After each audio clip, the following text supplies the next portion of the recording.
ये पीरियोडिक का ये 3 हो गया आपका। गिल्लू एक ए नहीं, तुम कब जाओगे तिथि? एक फूल की चाह और स्मृति, ठीक है। और व्याकरण खंड तो जो है तो है ही, व्याकरण खंड तो पता है ना सबको? मैम पूरा। Yes ma'am. के लिए तो कुछ अलग से पढ़ने की जो भी है। तो आज हम लोग ना तो स्मृति पाठ का कर लें रिवीजन। यस मैम, स्मृति पाठ का रिवीजन कर। यस मैम रहेगा। स्मृति का ही करते हैं हम लोग।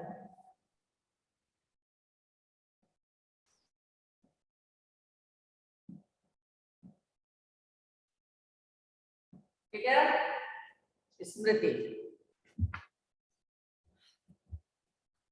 अब स्मृति पाठ में देखिए क्या प्रश्न पूछे जा सकते हैं परीक्षा में, किस तरह से शॉर्ट क्वेश्चन। हर प्रश्न का महत्व है बच्चों, 1 नंबर के प्रश्न हो या 2 नंबर के प्रश्न हो, सबका महत्व है। तो यहाँ स्मृति में सबसे तो पहले ये बताइए, स्मृति का मतलब? मैम स्मरण। मैम स्मरण। याद। स्मरण या यानी याद। यानी हम जो भी अपने जीवन में घटित जो घटनाएं होती हैं उसको स्मरण करना, उसको याद करना, ठीक है, वही है स्मृति, है ना। अब बहुत सारे ऐसे प्रश्न हैं जो आपके पाठ के आधार पर, जैसे पहला, अब आप लोग अपने अपने नोटबुक को खोल कर बैठ जाइए, सब लोग नोटबुक खोल के बैठिए। इसमें जैसे सारांश तो आप लोगों को पता ही है पूरे पाठ का। हाँ, सारांश पता है ना सबको? Yes ma'am. Yes ma'am. Yes ma'am. कोई भी देखो बच्चों, एक चीज तुम लोग ध्यान से सुनो। स्कूल में टीचर पढ़ा दिए, टीचर पाठ को पढ़ दिए, आप लोग भी वाचन कर लिए, पढ़ लिए, हो गया। उसी से आपके कर्तव्य की समाप्ति नहीं हो जाती है। कम से कम इसके बाद एक एक पाठ के, हर पाठ के हर पंक्ति को ध्यानपूर्वक यदि आप पढ़ेंगे, तब जाकर आप कहीं से कोई प्रश्न पूछा जाए तो उसका यानी कॉन्सेप्ट आपका क्लियर होना चाहिए। यानी किस पाठ में कौन सी घटना कब घटित हुई, घटनाओं को क्रमबद्ध रूप से याद रखना ही। यानी जैसे क्या होता है, हम लोग सीरियल देखते हैं, कोई सिनेमा देखते हैं, तो घटनाएं जो है शुरू से लेकर 3 घंटे में क्या हुआ क्या हुआ, यानी एक के बाद एक घटनाओं को हम यदि याद रखते हैं, तब कोई कहीं से कुछ पूछेगा तो हम उसका जवाब दे सकते हैं। यदि घटनाक्रम ही आपके जेहन में, आपके मस्तिष्क में यदि नहीं रहेगा, तो कोई कुछ पूछे तो फिर आप सोचने के लिए विवश हो जाएंगे क्या बोलें। तो ये तब संभव है जब आप उस पाठ को बड़े ध्यान से, मनोयोग से अगर उसको आप पढ़ लेते हैं, कि ये इस बात के लिए अपने आप को तैयार कर लेते हैं कि हाँ कहीं से कुछ पूछा जाएगा तो हम उसका जवाब दे सकते हैं। जैसे सबसे पहला प्रश्न है, भाई के बुलाने पर घर लौटते समय लेखक के मन में किस बात का डर था? यानी भाई के बुलाने पर, कौन भाई बुला रहे थे, किसे बुला रहे थे? चलिए जवाब देते जाइए। लेखक के बड़े भाई उनको बुला रहे थे। लेखक के बड़े भाई लेखक को बुला रहे थे। वेरी गुड, लेखक के बड़े भाई। यहाँ पर भाई शब्द दिया है, बड़े नहीं दिया है, लेकिन ये बड़े शब्द आप लोगों ने कहाँ से बताया? क्योंकि आप लोगों ने पाठ को पढ़ा है, उसमें ये बड़े शब्द आया है कि हाँ लेखक के बड़े भाई। भाई का मतलब दोनों होता है, छोटा भाई भी और बड़ा भाई भी। लेकिन यहाँ पर आप लोगों ने स्पष्ट किया कि लेखक के बड़े भाई उनको भाई के बुलाने पर, यानी लेखक के बड़े भाई लेखक को बुला रहे थे, और उनके बुलाने पर लेखक के मन में किस बात का डर था? लेखक के मन में भाई साहब की मार का डर था। भाई साहब की मार का डर था। कि अब देखिए, कहते हैं ना कि आप कोई गलत काम कर रहे हो, कोई गलत ऐसा काम कि चोरी का काम या कुछ गलत ऐसी आपत्तिजनक कार्य आप कर रहे हैं, और फिर आपके मन में डर भी बैठा हुआ है कि उसी समय यदि बुलावा आ जाता है घर से तो तुरंत दिमाग घंटी बज जाती है, क्या सोचते हुए कि लगता है कि हम ये काम कर रहे हैं तो हमारे घर वालों को खबर हो गई है और शायद इसीलिए वो लोग बुला रहे हैं, है ना। यानी हमारा सारा ध्यान कहाँ केंद्रित हो जाता है, हमारे कार्यों पर, और हम तुरंत सोच बैठते हैं कि अरे लगता है कि हमारे घर वालों को पता चल चुका है और इसीलिए शायद हमें बुलाया जा रहा है। तो यहाँ पर भाई के बुलाने पर घर लौटते समय लेखक के मन में किस बात का डर था? भाई के बुलाने पर लेखक को भाई के मार का डर था, क्योंकि जब बुलावा आया था, जिस वक्त जो आदमी उनको बुलाने आया था, उस समय लेखक अपने कई दोस्तों के साथ मिलकर क्या कर रहे थे? झरबेरी के बेर तोड़ करके खा रहे थे। हाँ, बेर तोड़ तोड़ के खा रहे थे पेड़ पर चढ़कर आराम से। और जिस समय उनको बुलावा आया कि अरे तुम घर जल्दी जाओ, तुम्हारे बड़े भाई साहब तुम्हें बुला रहे हैं, उस समय उन्हें लगा कि शायद यह बात उनके भाई को पता लग गई हो और शायद मारने के लिए बुला रहे हैं। ठीक है, तो 1 नंबर के प्रश्न के लिए ये इस तरह के आंसर आपको बिल्कुल टिप ऑफ द टंग होना चाहिए, एकदम जिह्वाग्र पर। ठीक है ना। अब नेक्स्ट, मक्खनपुर पढ़ने जाने वाली बच्चों की टोली, जो बच्चों की टोली थी, जिस टोली का नाम उन लोगों ने क्या रखा था? वानर टोली। यानी वो टोली तो थी बच्चों की, लेकिन उसकी तुलना बच्चों ने स्वयं किससे की है? वानरों से। यस, वानरों का जो काम होता है वो क्रियात्मक नहीं होता है, वो सृजनात्मक नहीं होता है, वो विध्वंस वाला कार्य होता है। बंदर को देखे वो क्या करता है? एक पेड़ से दूसरे पेड़, एक डाल से दूसरे डाल, कभी फलों को तोड़कर फेंक देता है, कभी फलों को तोड़कर थोड़ा सा खाएगा फिर फेंक देगा, है ना। यानी क्षति पहुंचाना, नष्ट करना ही वानरों का या बंदरों का काम है। तो ये बच्चे भी वही थे तो ये मानव के बच्चे, लेकिन इनके कार्य जो थे, इनकी शरारतें जो थी, वे वानरों की थी। इसीलिए इन लोगों ने अपने टोली का नाम रखा था वानर टोली। तो मक्खनपुर पढ़ने जाने वाली बच्चों की टोली रास्ते में पड़ने वाले कुएं में ढेला क्यों फेंकती थी? चलिए जवाब दीजिए कोई एक बच्चा। मैम क्योंकि फुसकार सुनने के लिए। मक्खनपुर, तो आखिर आंसर को पूरा करोगे ना? कैसे पता चला कि उस कुएं में सांप है? क्या किसी बच्चे को स्वप्न आया था, या सांप ने बच्चे को टेलीफोन किया था? मैम पहले तो वो मैम जब उन्होंने एक बार कुएं में ढेला फेंका तो उन्हें अचानक फुसकार की आवाज सुनाई पड़ी, और उन्होंने ये आवाज सुनने के लिए दोबारा कुएं में जब ढेला फेंका, तब उन्हें पता चला कि कुएं में सांप है। सबसे पहले, यस, आंसर इज गुड। सबसे पहले एक दिन बच्चे जब रास्ते से जा रहे थे, आखिर उनके मन में कुएं में ढेला फेंकने का विचार पैदा क्यों हुआ, उत्पन्न क्यों हुआ? बच्चे थे, नटखट थे, शरारती थे, जैसा कि उन लोगों ने स्वयं कहा है, वानर टोली थी। ये लोग जब जा रहे थे रास्ते में, तो जैसे कुआं इनको दिखाई पड़ा, और रास्ते में तो जहां तहां ढेले पड़े रहते हैं, तो इनके दिमाग में क्या आया ना कि चलो ढेला उठाकर, ईंटा उठाकर कुएं में फेंकते हैं और देखें कि उसमें से कैसे ध्वनि निकलती है। और ज्यादा कुछ उनके मन में मनसा नहीं थी, ज्यादा कुछ जानने का उद्देश्य नहीं था बच्चों के मन में। सिर्फ ये जानना चाहते थे कि कुएं में अगर कोई व्यक्ति ढेला फेंकता है तो उसमें से कैसी आवाज निकलती है। उस आवाज को सुनने की इच्छा से बच्चे अचानक उसमें से ढेला उठाए और कुएं में फेंकने लगे।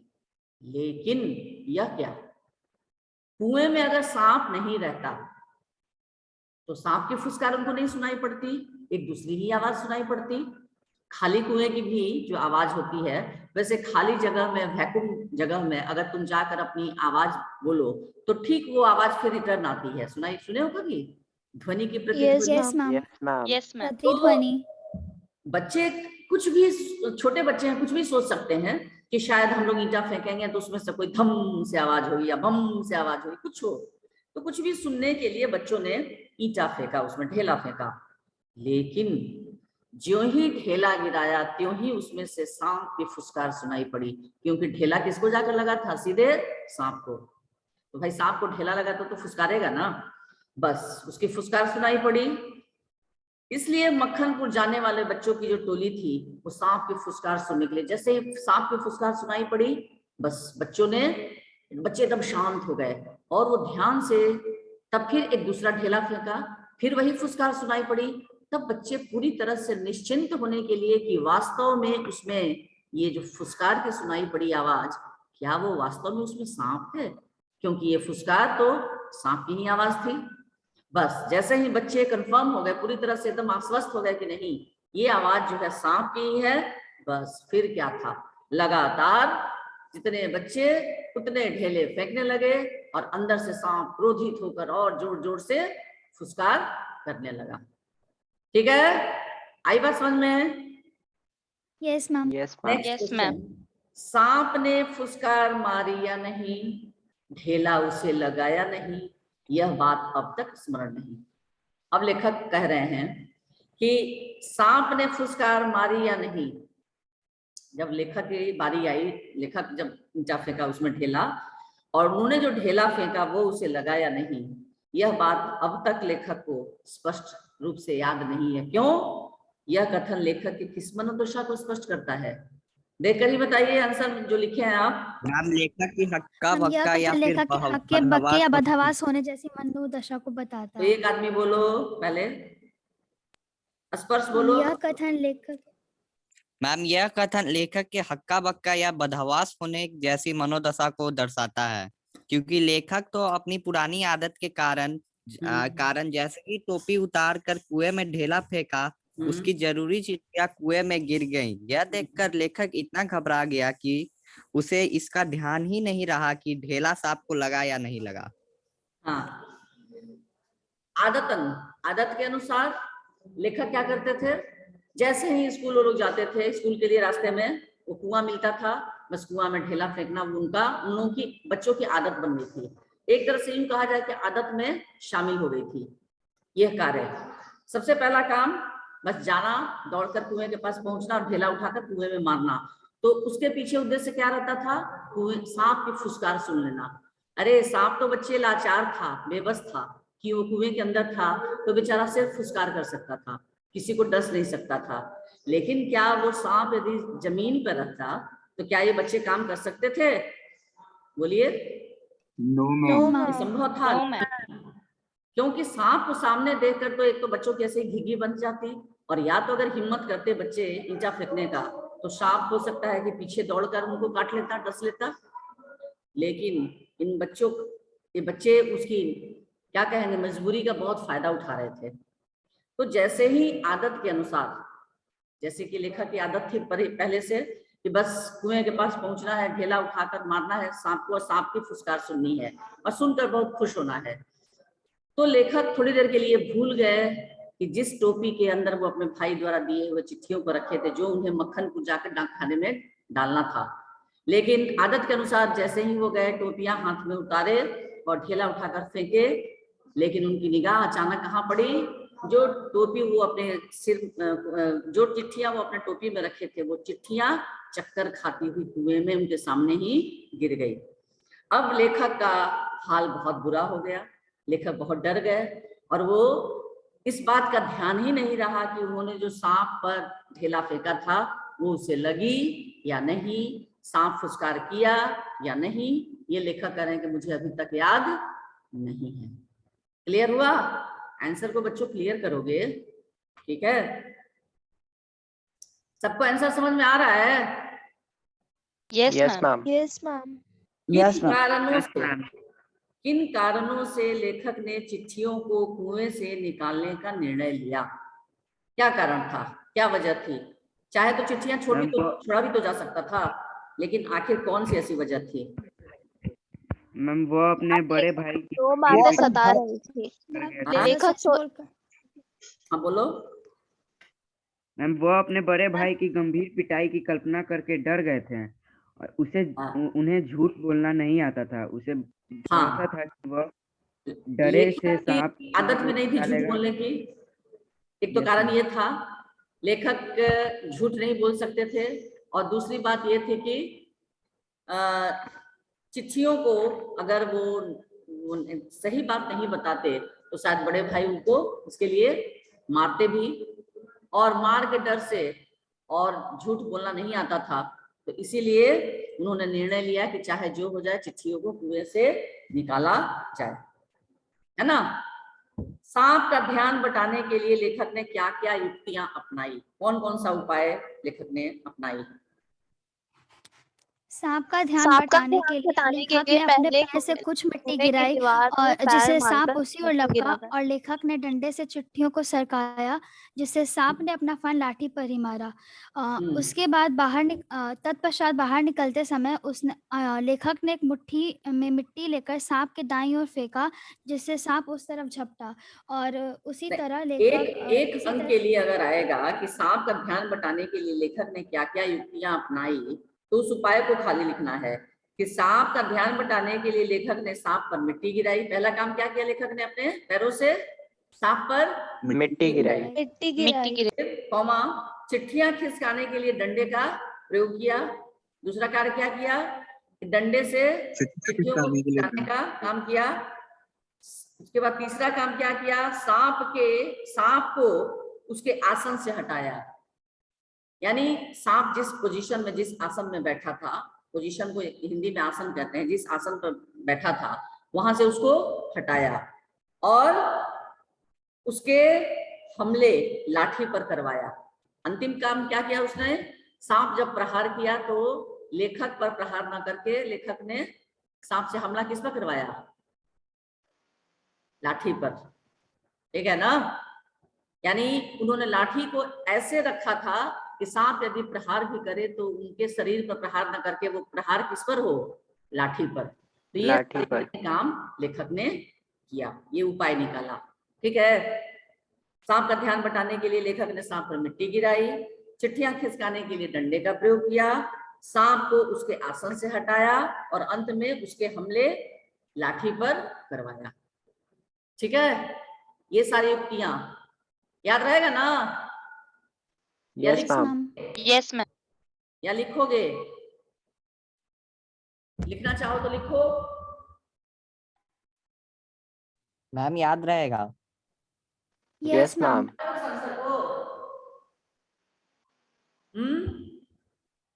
बोलो। मैम याद रहेगा। याद रहेगा? याद रहेगा। Yes ma'am. Yes ma'am. Yes ma'am. Next है, कुएं में उतरकर चिट्ठियों को निकालने संबंधी साहसिक वर्णन को स्मृति पाठ के आधार पर अपने शब्दों में लिखें। कुएं में उतरकर चिट्ठियों को निकालने का संबंधी जो कार्य था वो लेखक ने कैसे किया उसको, चलो ज़ारा रहमान आई है? ज़ारा? Yes ma'am. हाँ बोलो। लेखक अपनी धोती के सहारे कुएं में उतरते हैं। फिर सांप का ध्यान भटकाने के लिए उन्होंने अपना पैर कुएं की दीवार पर मारकर कुछ मिट्टी गिराते हैं। फिर सांप उस तरफ झपट्टा मारता है। 5 मिनट तक लेखक जैसे का तैसे लटके रहते हैं।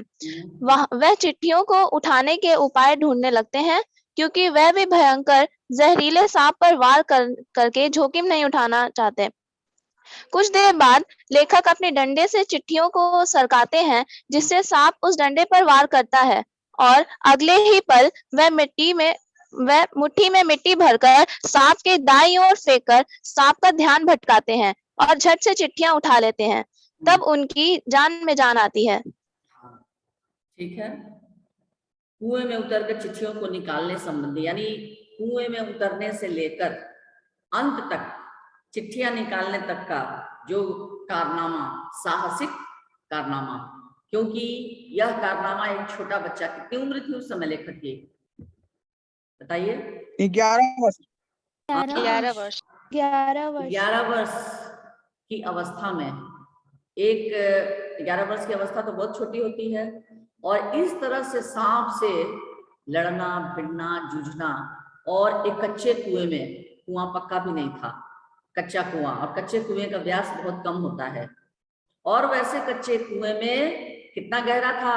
कितना हाथ? Ma'am 36 foot. 24 कितना था? हाँ, मैंने पढ़ाने का वक्त अंडरलाइन करवाया था। मैम 24 हाथ गहरा था और 36 हाँ 24 हाथ गहरा उस कुएं में लेखक उतरता है। तो सबसे पहले धोतियां बांधकर उनके सहारे कुएं में उतरने का निर्णय ही डरावना था। सबसे पहला निर्णय वो क्या लेता है, उसको कुएं में उतरना तो था ही, लेकिन किसका सहारा लेकर, धोतियों का। धोतियां खुल सकती थी। कुएं में कुछ नीचे उतरने पर लगा कि कुएं का तल बहुत कम चौड़ा है। जब लेखक जैसे जैसे नीचे उतरते गए उनको अपनी मूर्खता का आभास हुआ, क्योंकि बाहर से कभी कोई बहुत अंदाजा लगाता है या किसी भी चीज की कल्पना कर लेता है कि हम जाकर ये करेंगे, वो ऐसे करेंगे, वैसे करेंगे, लेकिन जब सच्चाई का सामना करना पड़ता है तब पता चलता है कि कितना सही था या कितना गलत। लेकिन जब वो नीचे उतरते हैं तो देख रहे हैं कि कुएं का तल बहुत कम चौड़ा है। नीचे जहां भी उतरे वह सांप की मार के भीतर होता। वो जहां भी मतलब नीचे उतर रहे थे, लेकिन सांप को मारना कहाँ था, कुएं के अंदर ही ना। सांप को बाहर लाकर तो नहीं ना मार सकते थे। तो सांप को किनारे करना आसान नहीं था। सांप बीचों बीच बैठा हुआ था और लेखक को उतरते हुए देख भी रहा था। वो अपना फन उठाए हुए बस डसने के इंतजार में बैठा हुआ था। इसीलिए कुएं की दीवार की ओर से कुछ मिट्टी लेखक ने अपने पैरों से फेंकी। फुसकार कर सांप ने उधर ध्यान दिया। उसके सामने से पत्रों को उठाना, चिट्ठियों को उठाना बड़ी टेढ़ी खीट थी। लेखक के लिए बहुत मुश्किल काम था, लेकिन डंडा चलाया नहीं जा सकता था क्योंकि उसकी परिधि बहुत कम थी, कुएं की व्यास बहुत कम थी, क्योंकि उसे घुमाने के लिए पर्याप्त जगह नहीं था। डंडा सांप की ओर करने पर उसने उस पर चोट की। उसका जहर डंडे पर लगा हुआ दिखाई पड़ा। सामने मौत थी, उससे बचना कठिन था। किसी तरह उसका ध्यान बटाकर लेखक पत्र उठाने में सफल हो गया और हाथों से कुएं की दीवार पर चढ़कर ऊपर आ पहुंचा। ठीक है, इस तरह से लेखक कुएं में प्रवेश करता है और फिर सारे क्रियाओं को करता है। ठीक है, इस पाठ को पढ़ने के बाद किन किन बाल सुलभ शरारतों के विषय में पता चलता है। जब इस पाठ को आप पढ़ते हैं तो किन किन बाल सुलभ मतलब बच्चे कौन कौन सा शरारत या कौन सा काम कर सकते हैं, उसके विषय में क्या पता चलता है। एक तो सबसे पहला बच्चों का कार्य क्या था, कुएं में पत्थर फेंकना। मैम कुएं में पत्थर फेंककर उसकी प्रतिध्वनि सुनना। उसके बाद खतरनाक पशुओं को छेड़ना, ये भी तो था। ये पशु ही न था, जानवर ही न था, जीव जंतु ही न था, मनुष्य तो नहीं था सांप। तो खतरनाक पशुओं को छेड़ना, खतरे उठाना, नई युक्तियां सोचना। आखिर लेखक 11 साल का बच्चा, उसको पता है कि रस्सी नहीं है मेरे पास, अब रस्सी लाने वो कहाँ जाए। तो सबसे अच्छा उपाय उसने क्या निकाला, दोनों भाई अपने शरीर पर जो उनके धोती थे, जो कानों में बांधे हुए थे, जो चने भुजाने के लिए माँ ने बांधे थे, जो उन लोगों ने पहने थे, वो सारी धोतियों को मिलाकर इतना मोटी रस्सी का रूप देकर और उसी के सहारे वो नीचे उतरा। तो ये सब सोचने का भी काम किया। तो ये सारे बाल सुलभ शरारतों के विषय में इस पाठ को पढ़ने से पता चलता है। ठीक है, मनुष्य का अनुमान और भावी योजनाएं कभी कभी कितनी मिथ्या और उल्टी निकलती हैं। बिल्कुल सही बात है, इसका आशय स्पष्ट कीजिए कि मनुष्य का अनुमान और भावी योजनाएं, कभी कभी हम लोग भी कल्पना करते हैं ना, या कोई ऐसी कठिनाई रहती है, कोई कठिन काम रहता है या कहीं जाना रहता है, तो रास्ते में पता रहता है कि हाँ यहाँ पर जमीन जो है थोड़ी आड़ी तिरछी है, उबड़ खाबड़ है, थोड़ा चलने में कठिनाई होगी, लेकिन फिर हम सोचते हैं कि अरे आधा किलोमीटर ही तो है, वैसा चल लेंगे, कोई दिक्कत नहीं है। लेकिन कभी कभी सोची हुई बात बिल्कुल उल्टी भी पड़ जाती है और झूठी भी साबित हो जाती है। मिथ्या मतलब झूठ। यानी हम किसी चीज को बिना देखे अनुमान लगा लेते हैं, अंदाजा लगा लेते हैं कि बस थोड़ी सी कठिनाई होगी, थोड़ी सी समस्या आएगी, हम झेल लेंगे, हम मैनेज कर लेंगे, हम चले जाएंगे, हम पहुंच जाएंगे। लेकिन बच्चों, जब वास्तविकता का सामना जब करना पड़ता है तो हमारी सोची गई समझी हमारे विचार सब धराशायी हो जाते हैं, है ना। तो यहाँ पर कि मनुष्य भविष्य के बारे में अनुमान लगाकर कुछ योजनाएं बनाता है, पर उन पर अमल करने लगता है तो ज्ञान होता है कि उनका अनुमान ही गलत था। भविष्य वैसा नहीं जैसा उसने सोचा था। उनकी योजनाएं व्यर्थ सिद्ध हो जाती हैं और उनकी योजनाएं जो है वो एकदम बेकार साबित हो जाती हैं। ठीक है। फल तो किसी दूसरी शक्ति पर निर्भर है। अब इसका क्या अर्थ होगा? फल तो किसी दूसरी शक्ति पर निर्भर है। पाठ के संदर्भ में इस पंक्ति का आशय स्पष्ट कीजिए। कौन सा फल? यहाँ किस फल की बात हो रही है? मैम कर्म का फल। हाँ, यानी लेखक जो कुएं में उतर रहे हैं वो कर्म तो बहुत उनका दुस्साध्य था, बहुत कठिन कार्य था, जोखिम भरा था, उसमें शायद उनकी जान भी जा सकती थी। लेकिन मनुष्य किसी काम के लिए प्रयास करता है पर फल पाना उसके अपने वश में नहीं होता। लेखक ये सोचकर उतरे थे कि उनका, जैसे पंक्ति है ना, कि उनका डंडा अनेक सांपों का नारायण वाहन हो चुका था, यानी उस डंडे से उन्होंने बहुत सारे सांपों को मार डाला था। इसलिए उनको पूरी तरह से भरोसा था स्वयं पर और अपने से ज्यादा उस डंडे पर, क्योंकि वो डंडा राइफल से ज्यादा वो उस डंडे की कीमत मानते थे, महत्वपूर्ण मानते थे उस डंडे को। और लेखक ये समझ रहे थे कि मैं बस कुएं में जाऊंगा और सांप कहेगा आओ जी, डंडा लेकर आए हो, मुझे मारो जी, और सांप चिट्ठी उठा कर लेकर चले जाओ जी। क्या ऐसा हो सकता था? नहीं। सांप भी उनको डर सकता था, न सांप के भागने का रास्ता था, न इनके भागने का रास्ता था, है ना। लेकिन यहाँ पर लेखक कह रहे हैं कि फल तो किसी दूसरी शक्ति पर निर्भर है। वो जानते थे कि वो नीचे जा रहे हैं, जोखिम उठाएंगे, कष्ट भी होगा, लेकिन फिर भी वह सफल भी हो सकता है और असफल भी। सफल होना ईश्वर की कृपा है। और कुएं में लेखक सांप के डंक से मारा भी जा सकता था, पर ऐसा नहीं हुआ। ऐसा भी तो हो सकता था कि सांप उनको डर सकता था, लेकिन ऐसा नहीं हुआ। उनकी किस्मत अच्छी थी और बुद्धि के तीव्र थे, है ना, बुद्धि उनकी कुशाग्र थी, तभी ना वो इतने विषैले जहरीले सांप का सामना करने में सक्षम हो सके। ठीक है। बड़े भाई, अब यहाँ पर जैसे बहुत सारे प्रश्न है कि डाक खाने में पत्र डालने जाते समय लेखक ने क्या क्या तैयारियां की और क्यों। तो डाक खाने में पहले तो बड़े भाई द्वारा बुलाए जाने की बात सुनकर लेखक की क्या दशा हुई और क्यों। तो बड़े भाई द्वारा बुलाए जाने की बात सुनकर लेखक तो पहले घबरा गया। उसे बड़े भाई द्वारा पिटाई किए जाने का भय सता रहा था और वह कड़ी सर्दी और ठंडी हवा के प्रकोप के बीच अपने छोटे भाई के साथ क्या कर रहा था? झरबेरी तोड़कर, ठंड के महीने में झरबेरी तोड़ तोड़कर अपने दोस्तों के साथ खा रहा था। तो उसे लगा कि कहीं बेर खाने के अपराध में उसे भाई साहब कहीं पीटने के लिए तो नहीं बुला रहे हैं। तो यही दशा हुई उनकी, भयभीत हो गए। लेखक को अपने पीटने का भय कब दूर हुआ? बताइए, लेखक को अपने पीटने का भय कब दूर हुआ? लेखक ने जब उन्होंने अपने बड़े भाई साहब को पत्र लिखते हुए देखा। हाँ, जब वो घर में प्रवेश करते हैं तो देख रहे हैं कि उनके बड़े भाई बैठकर पत्र लिख रहे हैं और पत्र लिखने देखकर वह समझ गया कि उसे इन पत्रों को डाक खाने में डालने के लिए ही बुलवाया होगा। यह सोचकर उसे अपने पिटने का भय समाप्त हो गया। ठीक है। अब डाक खाने में पत्र डालने जाते समय लेखक ने क्या क्या तैयारियां की थी? तो बहुत सारी तैयारियां की थी। उसने और उसके छोटे भाई ने अपने अपने कानों को धोती से बांधा। उसने अपना मजबूत बबूल का डंडा साथ लिया। उनकी माँ ने उन्हें भुनाने के लिए चने दिए कि रास्ते में जब तुम लोग चिट्ठियां डालोगे तो चने भी भुना लेना। उन्होंने सिर पर टोपियां पहनी और ये सारी तैयारियां की क्योंकि सर्दी का मौसम था। ठीक है। और सर्दी से बचने के लिए इन लोगों ने ये कार्य किए। लेखक को अपने डंडे से इतना मोह क्यों था? बताओ, लेखक को अपने डंडे से इतना मोह क्यों था?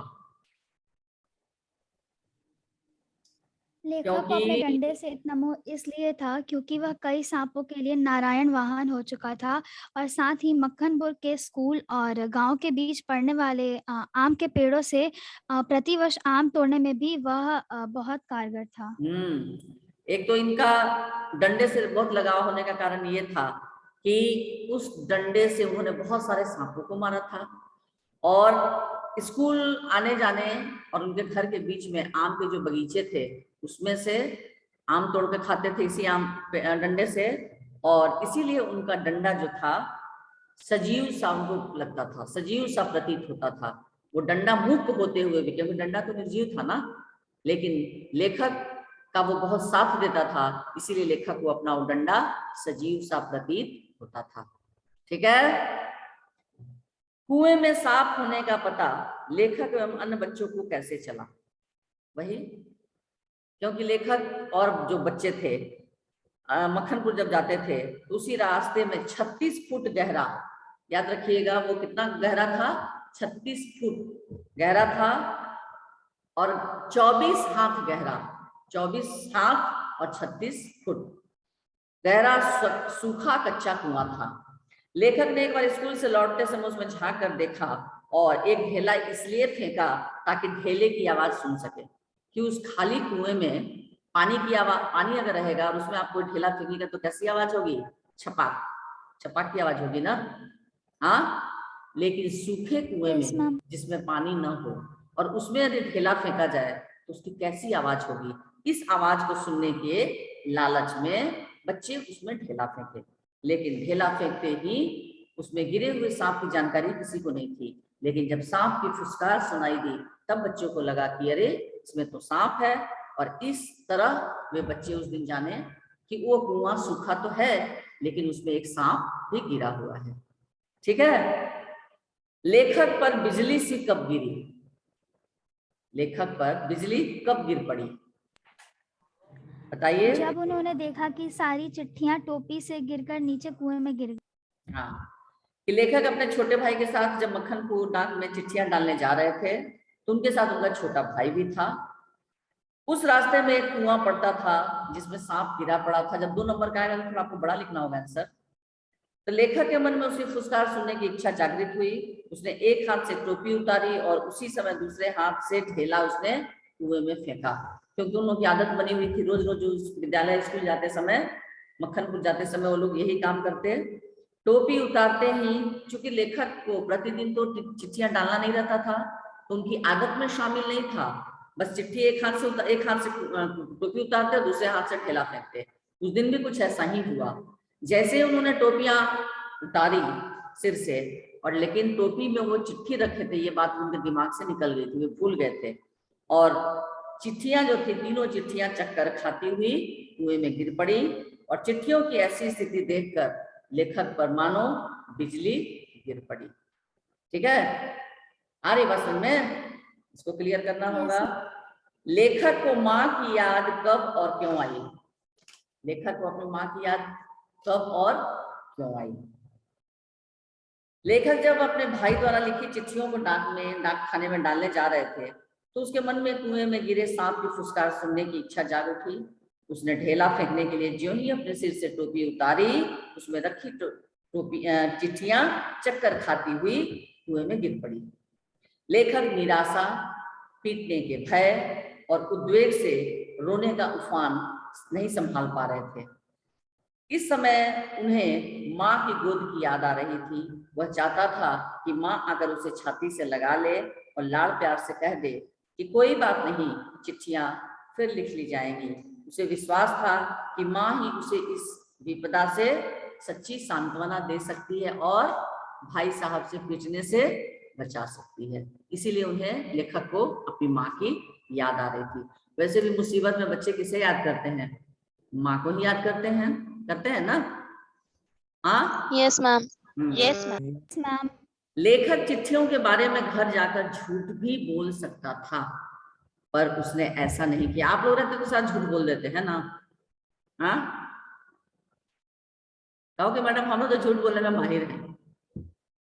लेकिन ये लेखक एक तरह से ये शिक्षा आप बच्चों को ये भी देना चाहते हैं कि चाहे कैसी भी परिस्थिति क्यों ना आए, ये तो बहुत बड़ी बात हो गई थी ना, कि सबसे पहले तो मार का भय था ही कि भाई साहब ये पूछते कि एक तो शाम का अंधेरा और जाड़े में शाम तुरंत हो जाती है, ठंडी हवा चल रही थी, ठंड का महीना था, ऐसी परिस्थिति में जब तुम लोगों को मैंने चिट्ठियां डाक खाने में डालने के लिए दिया था, तो तुम लोगों का सबसे पहला कर्तव्य था कि जल्दी से जल्दी जाकर डाक खाने में चिट्ठियों को डाल दें, ताकि शाम की डाक से वो निकल सके, क्योंकि वो चिट्ठियां बड़ी ही आवश्यक थी।